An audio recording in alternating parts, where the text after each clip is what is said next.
to Vida Tennis, the podcast for those of us who eat, sleep, breathe tennis. Today, I have the pleasure to welcome Coach Conor Casey from Canada. He's a former professional tennis player, as well as a former college player for the University of Mississippi and Ohio State University. Conor has worked with elite players on the WTA Tour and clubs like the Boulevard Club and Mountain Gate Country Club in LA. He's now the head pro at Kingston Tennis Club. If you have Instagram, you definitely know him because he's a total Instagram sensation with his account at Coach Conor Casey. If you're a tennis pro, you have to watch his videos because they're absolutely hilarious. Welcome, Conor, to Vida Tennis. I'm so excited to talk with you today. Thank you, Jennifer. Really happy to be here.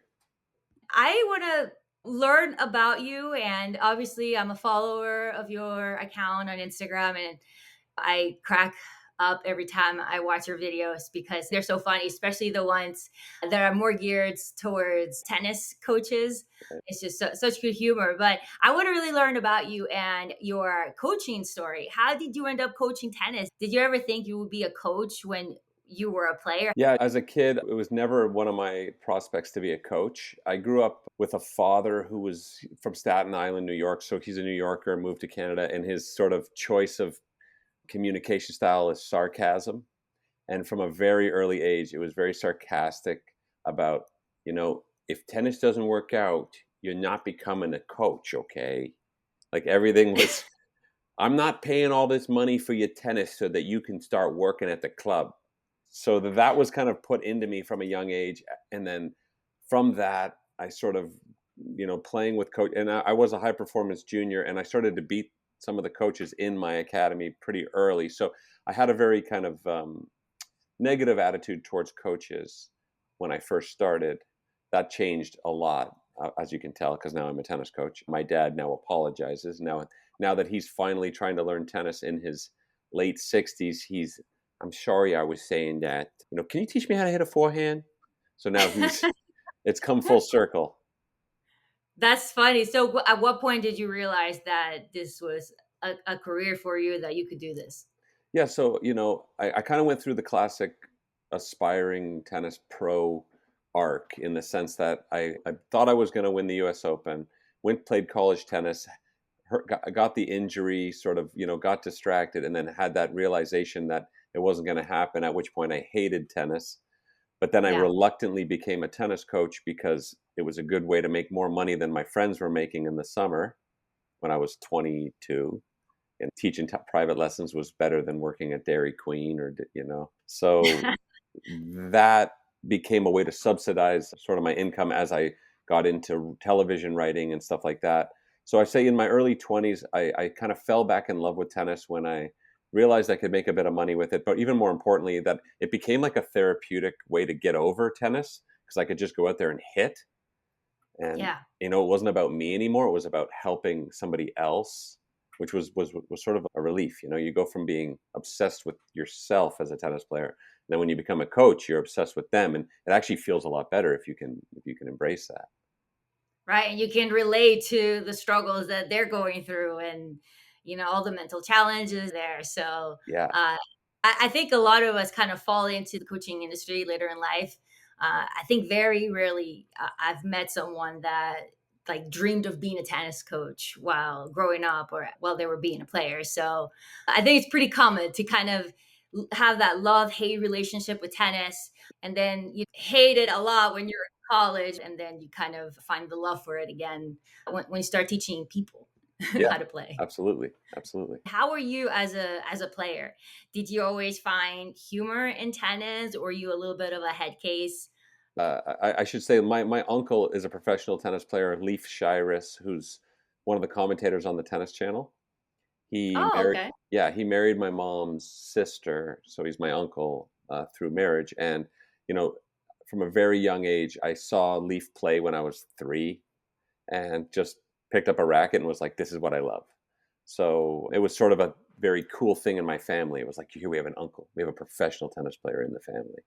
So I identified that that's what I wanted to do. And right from the beginning, I was just obsessed. I was the tennis kid in town who played all day. That was my identity. Grew up playing I was top in my province, eventually top in the country. Went to Bollettieri's for a while. Went to Chris Everett's. I've just lived the quintessential tennis life. And yeah, I mean, as a tennis player, I was a serve and volleyer on both serves, and I would chip in charge on my second Interesting. serve. Yeah. And my best shot was my second serve. So that tells you Wow. all you need to know about me. I like to put myself into a corner and somehow get out of it. Are you tall? I'm 6 foot. Okay, that's pretty tall. Yeah, I'm not very tall for a guy who's a serve bot. A guy on my when I was at Ohio State, one of my teammates says you're a kind of guy who wins 6 and 6 and hit. No, what did he say? He goes, it doesn't even make sense when I say it, but it was funny when he said it. He goes, "You're the kind of guy who hits three aces in a game and it's still deuce." That's funny. That reminds me a little bit of Isner. He was kind of like that. Yeah, Isner had a better forehand, the inside out forehand. I wish I had that. Maybe I could have lasted longer. Were you always funny? Like, how did you end up finding humor in tennis, and in particular in tennis coaching? But were your coaches funny, or that is that more your thing? You know, I've always been funny, I guess. Like my parents, they got me into comedy movies very young. So we would go see every comedy that came out in the theater. Healthy diet of Mel Brooks films, Zucker Brothers stuff, all that kind of goofy Naked Gun stuff in the 80s. And I just was always the class clown. I was always somebody who cared more about making people laugh. I think when I played tennis, I cared more about hitting cool shots and keeping the audience entertained than like really winning. Imitating my coaches, that was always something I did. You're the crowd pleaser. Yeah, a little bit. Yeah. I like that actually. And what's a lesson like with you today? Like, we're gonna expect if I was gonna take a lesson with you, am I gonna be laughing the whole time? Like, Mhm. do you get really serious when you coach? What does that look like? I've gotten all feedbacks. Like I'm a very kind of whatever side of the bed I wake up with kind of guy. But I also feel like the energy from my players, and maybe you can relate to this, Jennifer, as a tennis coach, the energy that they bring to the court, quite often I match a little bit.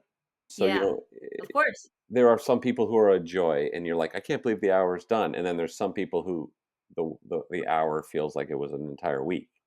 Yeah. And Not everybody has a sense of humor, that's for sure. yeah, so if they don't have a sense of humor, I don't think they last very long with me, which is fine. There's plenty of other coaches and everybody has their you don't have to be joking all the time.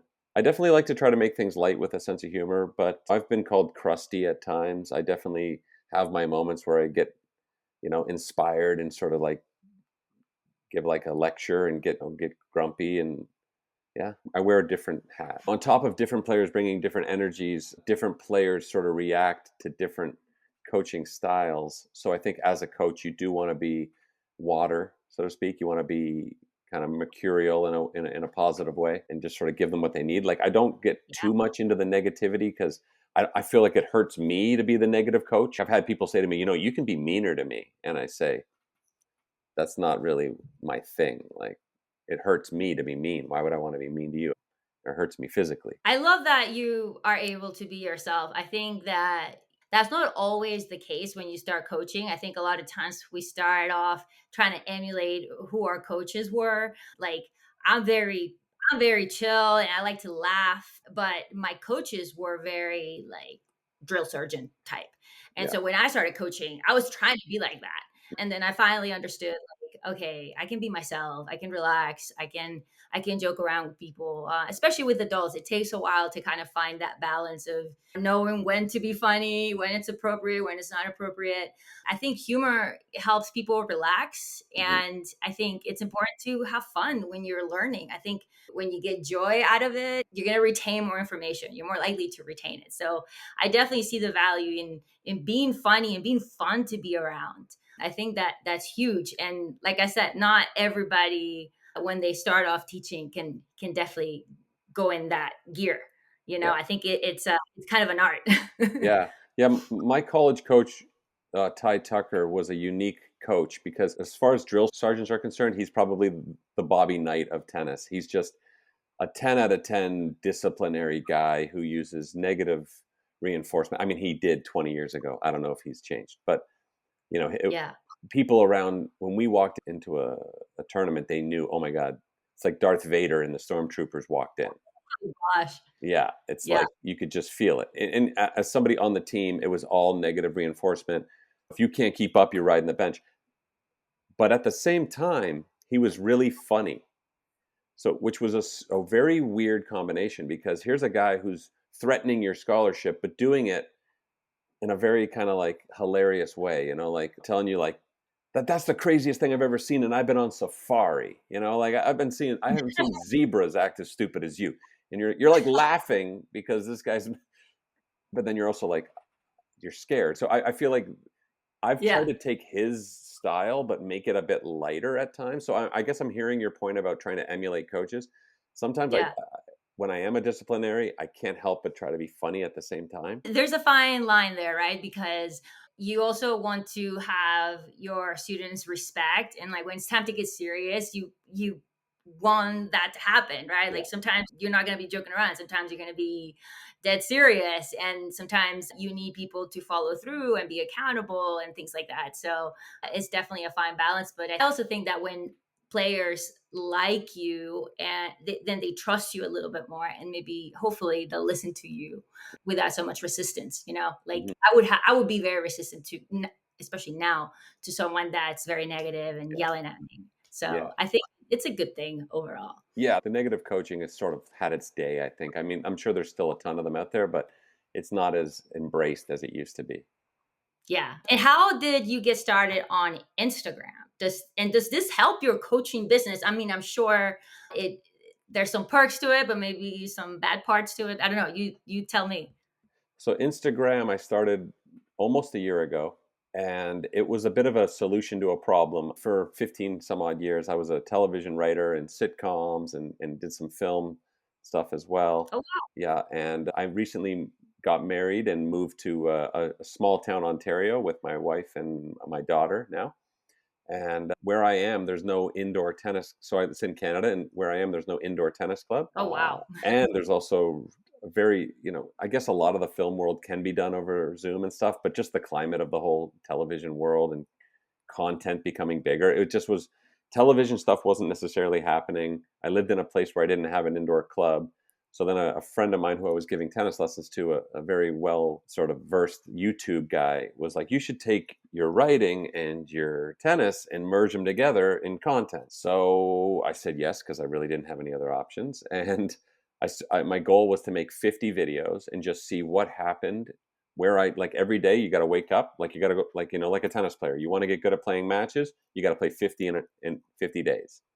Yeah. So I forced myself to make 50, and luckily I'm pretty good at coming up with ideas. I got a bit of tiger blood in me in that capacity.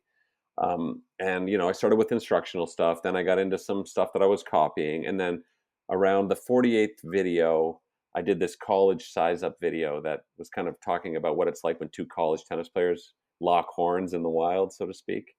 Yeah. Yeah, and that one got well received, and then from there I just started to realize, okay, lean into the angsts of the tennis world, that lean into that stuff that people can really relate to. Yeah. Yeah, Oh my gosh. I think there's so much just pure comedy in tennis, in how serious we all are yeah, and how ridiculous it all can be. And especially when you're coaching, right? As a coach, you kind of have a different lens because you see from the outside a lot of the things that you used to do as a player, maybe that you still do, go out and play. I love that you are able to capture that. And I wish that there were more TV shows that kind of capture that as well, because I think that everything that's out there for tennis, it's about the competition and the juniors and the pros, and nothing is capturing just how ridiculous this atmosphere can be. And there's yeah. so much material there. Yeah, like honestly, I feel like it might sound weird, but this is a bit of a calling for me because as a guy who's obsessed with films and movies, I never felt represented as a tennis player in film. And as a guy who went to go watch, baseball movies like Major League or Field of Dreams or Caddyshack, it's like every sport had their movie. And Yeah. and we're always waiting, like, when's the tennis show going to come out? When's the movie going to come? And every time one did, still though, we go, no, no, that's not it. That's not it. And I Yeah. feel like I'm trying to convey the stuff that I want to see in a tennis film. Like the real minutia, because we're all so calloused and trying to show that we're perfect, because that's part of the sport, right? To curate and suffer in silence. Hmm. But we're all just so obsessed with these little things, like, is that my court or is that your court? Like, like, what's the politics of giving someone their ball back when it rolls on your court? Like, this is the stuff that occupies the tennis mind. Yes. Oh, there's just so much there. And I don't know if it translates to everyone, maybe to people that are not in the tennis world. Like my husband, for example, he's now a tennis player. I Oh, converted yeah. him to where we started dating, but now he's been playing for, I don't know, over 10 years, 15 years. I don't know. Yeah. We've been together for a long time, but he was a baseball player. And even to this day, I mean, he plays in a lot of leagues and stuff. Yeah. Even to this day, he finds a lot of things funny, like how after a match, everyone just goes to tell you all their excuses of how they lost a match or Right. why they lost Yeah. a match. He's like, in baseball, that would never happen. Like, Yeah. we lost, we move on. Like, we go have a beer, whatever. But I'm not gonna give you the whole recap of what I did wrong and I should have done better. So, Yeah. We're all our own team in tennis, and majority of tennis, even the top players in the world, majority of tennis is losing. I also don't think that tennis as a entity, like the tennis as a sport, the way it's scored, fits in with the Hollywood model of sort of coming down to one point. Like, we go to deuce, right? mhm. Um, so Yeah. Yeah. And also that I think there's always a perception that tennis is like this very posh yeah, sport, which it can be. And trust me, I'm in that world. I'm in country clubs. I'm at this amazing country club that is kind of posh. But yeah, there's also another side to tennis in public parks, and it's not all like that. So I think, yeah, on the TV, it always gets represented in a certain way. posh way. Were you always comfortable in front of the camera? Yeah, yeah, I was. Always felt like enjoyed it. It kind of happened again by accident. My brother, I have two brothers, and one of them, the youngest one, Lyndon is his name. He wanted to be a filmmaker, and now he's an editor and director. But when he was a kid, and he cast me in one of his films just by mistake because he couldn't find anyone else, and it felt really natural. That's not the case for everyone, trust me, especially coaches, I think, tend to be quite shy in front of the camera. I myself Yeah, am. That's why I'm doing a podcast, and nice. I'm not that popular on YouTube. I was telling you about that because I don't love the whole concept of having a camera in front of me. Yeah, My voice, sure, let's do it, but yeah, being in front of camera, that's a different beast. yeah, it is. I mean, do you have siblings or anything like that? I do. I have my sister, and she played tennis also, but she kind of picked it up late in life, and she plays a little bit now. I guess because I'm the oldest of four, but I'm also the oldest of 19 cousins. Oh wow. And yeah, and there's a lot of just like entertaining when you're the oldest and you have a lot of siblings and your parents are maybe fighting or you're stressing out. Your job as the oldest is to sort of entertain the young ones and kind of get them into a feeling like, no, everything's okay. Yeah, yeah. While they figure this out, here's a little show, right? So Yeah. so that's just where it comes from. So when the camera's on me, it's just like I'm just used to little kids looking up at me being like, can you entertain us? And how have your clients received the funny Yeah. videos? Like, does it kind of throw them off? Do they find it funny? Does it help your business? It's I live in a small town Ontario, yet you have to understand the culture of Canada to understand their reaction. I am a dual citizen, so I have lived in Canada and America, so I understand the difference between America and Canada and how they perceive things. There's this expression, there's no tall poppies. Have you ever heard of that? There's no tall puppies? No tall poppies. Have you heard that expression? No. It means if you stand out, we don't like it. Oh, got it. So what's happened at my specific club that I'm at is that generally people act like they don't even know that I'm on social media. So, and they know, but Of people course. people don't talk about it. I might get the odd, "Oh, you're gonna put that in a video now?" But for the most part, it's just been like, "Okay, funny boy, like, good, good." I don't get the response. I don't get the, "Wow, that's cool." I get more of that when I leave here, go to the States. People are more, "Oh, that's great. You're the guy. That's cool." But no, not where I am. I wouldn't say that it's hurt me though. It's just that's just the way it is around here. You know what? I think that that's the same here. From at least for me, having a podcast, and I know that coaches are listening and Yeah. they know about it, but nobody talks to me about it. Like Right. it's like Yeah. I don't even do this thing. It's just like that's the internet Jennifer. That's not the real Jennifer. Yeah. Yeah. Yeah. Yeah. Yeah, it's like a different persona or something that yeah, nobody acknowledges it and it's not a problem at all. I'm not going out of my way to like talk about it and tell people, but yeah, it's funny. It's the same thing here, I think. I think people maybe are maybe shy to talk to you about it. I don't know. Yeah, it's we're unique as content people. Like there's a lot of us in LA. Like I lived in LA for 5 years, and that's where people want to talk about it because that's sort of the main economy. But some of these places, yeah, people just don't want to talk about it. Yeah. So you have seen all the ridiculous things on the coaching side. What would you say is the most absurd belief about tennis coaches? The most absurd belief about us, I mean, that we can beat all of our students is sort of yeah. Everyone seems to think that I can get a game off of Serena Williams, and they're really confused when I say I can't anymore. Like maybe when I was in my 20s and etc. But I tend to get into arguments with people who are insisting that I'm better than I am, but maybe that's just me being self-deprecating. I think it's just that we can like endlessly like people seem to get confused. I've yet to have really somebody. I think the thing is we have an X amount of hours in a week that as tennis pros that we can work. I think, and Mm. if you're doing 5 hours in a day, that person who's getting that fifth lesson is maybe not getting the full ramp sprightly version of you that the first guy got, first girl got. Yeah. So when you say, "Hey," they ask you for a lesson, and you say, "I'm doing 5 hours tomorrow," and they go, "Well, just what about at the sixth?" And you say, "No." Nobody really understands that it's a lot of work on our bodies. I think. What's Yeah. what are some other ideas? What are some other answers to this question? You think? What about you?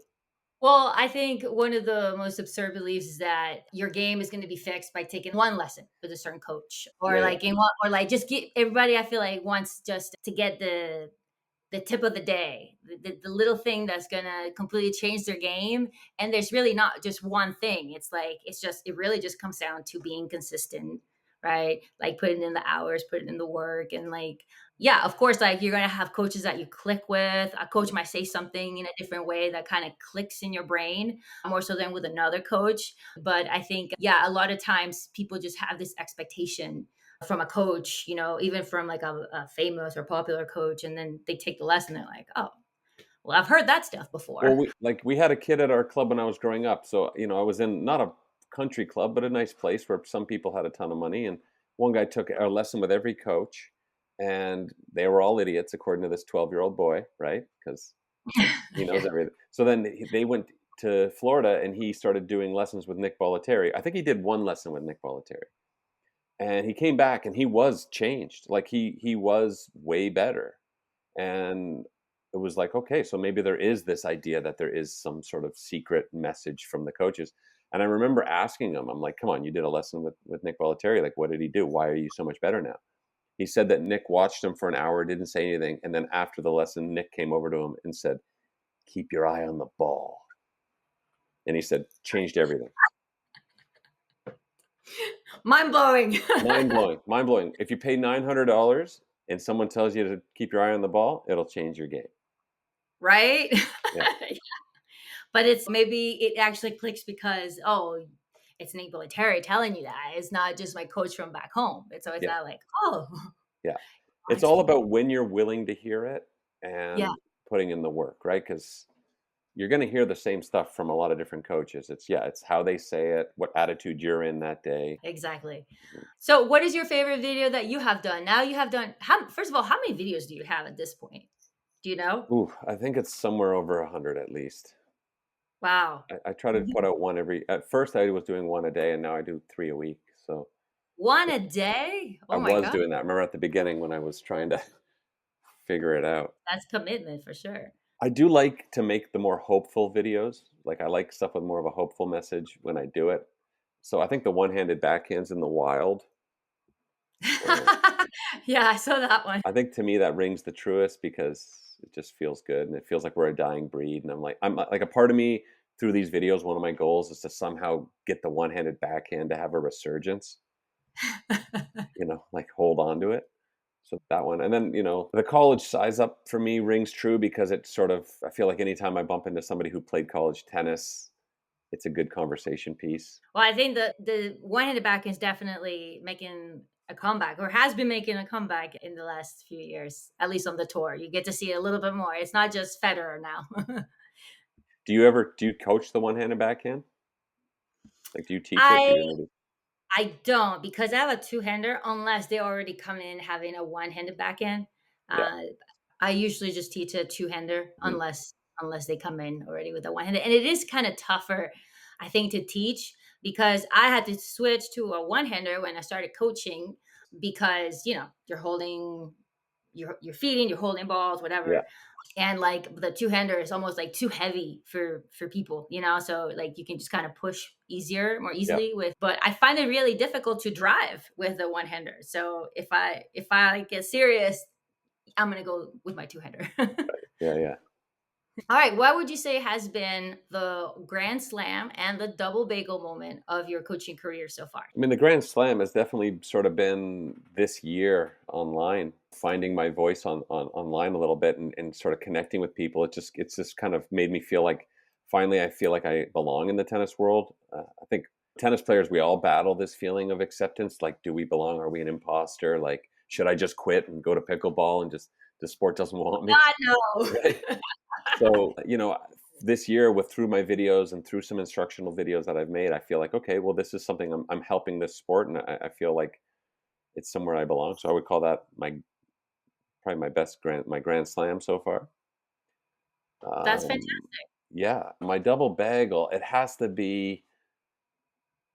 I got an ATP point when I was 17 years old, and then I lost the next match to almost get 3 ATP points. But after I got my first ATP point, I had a week to kill, and I could have gone and practiced for that week, or I could have gone and partied in Montreal. And I chose to party in Montreal, and I don't think my game ever recovered.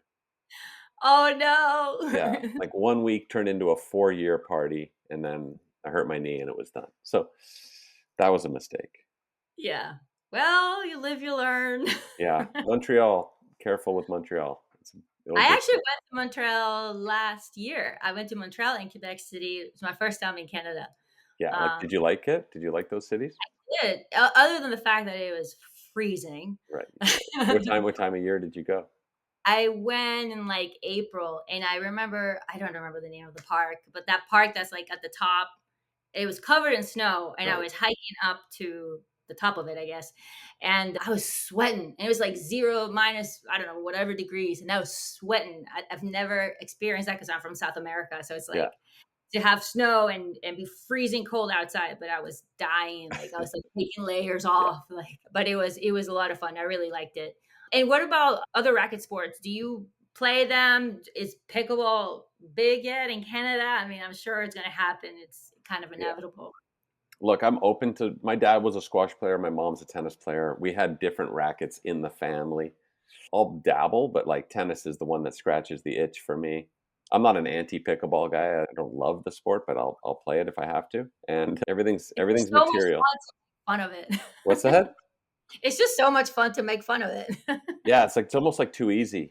It is. And trust me, I'm on the same boat. I'll play anything. I'll play anything with a paddle or racket, but tennis is my thing. Like I will Mhm. never change to, I don't know, rackets or racket pro or anything.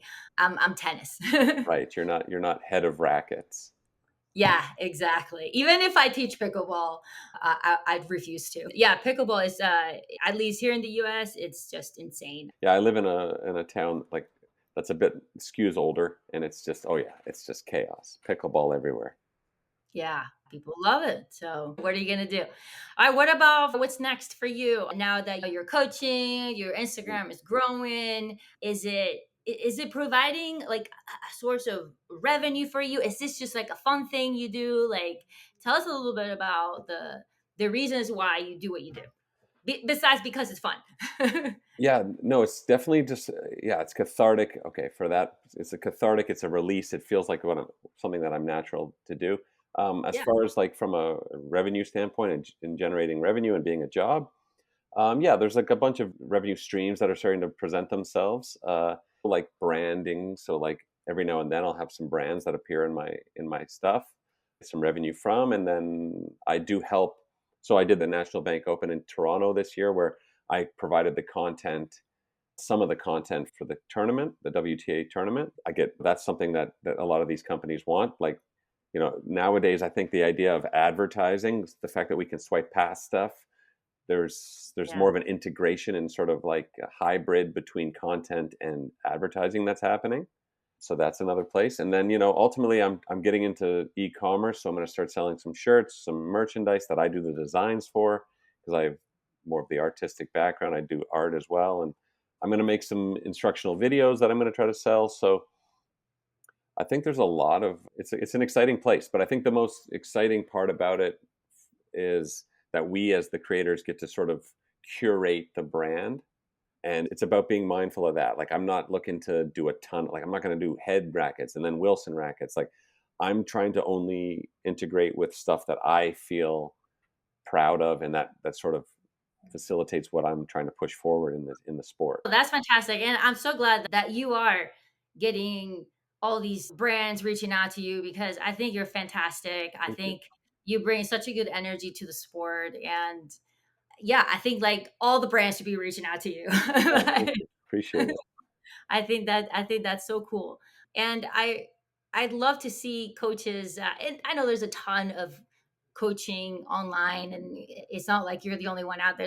There's a ton, Mhm. but I do think that it is something important for coaches to consider to have maybe another source of revenue or to have an online presence because it can bring in so many great opportunities that wouldn't probably never happen. So if that's something that's calling you, you should definitely go for it and don't be afraid to put yourself out there.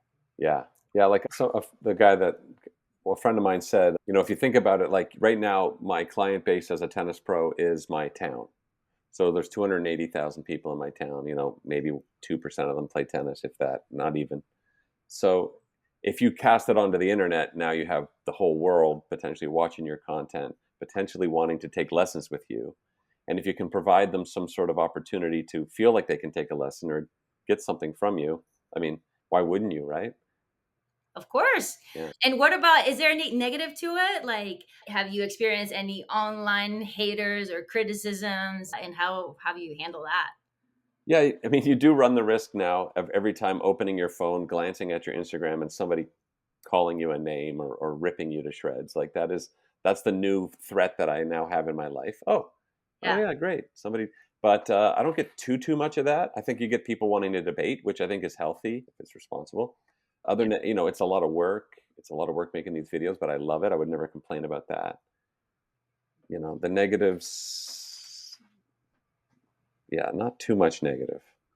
Oh, that's good.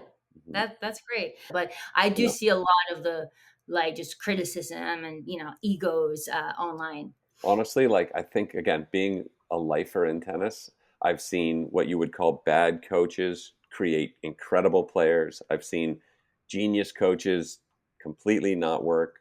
I've Yeah, realized very early as a coach that the only thing worth doing is supporting your other coaches. If you don't have anything nice about to say about them, just don't say anything. But like, it's not my part to tell people which coaches are good and bad. It doesn't do anything for the tennis world, really. absolutely. Let people decide for themselves. That's what I always say. Yeah, like, you're not insulting your fellow coach at your club, especially, is not a move. It doesn't work. Yeah. And then how can people find you and what can people find you for? I know I saw on your Instagram that you're doing videos like happy birthday messages and things Right. like that. How is that going? And yeah, just tell us where we can find you and all the things. Yeah, so Cameo is a place where I've been doing a lot of stuff. You can definitely go to Cameo and check me out there. Now that it's league season and we're getting the teams back up and running, I've been doing a lot of like prep talks for teams, and messages to the coach and messages to the captains, and a lot of all with sort of like a humorous twist. Like, I have a C team character coach that I did that got some popularity amongst teams. So that definitely something you can check out.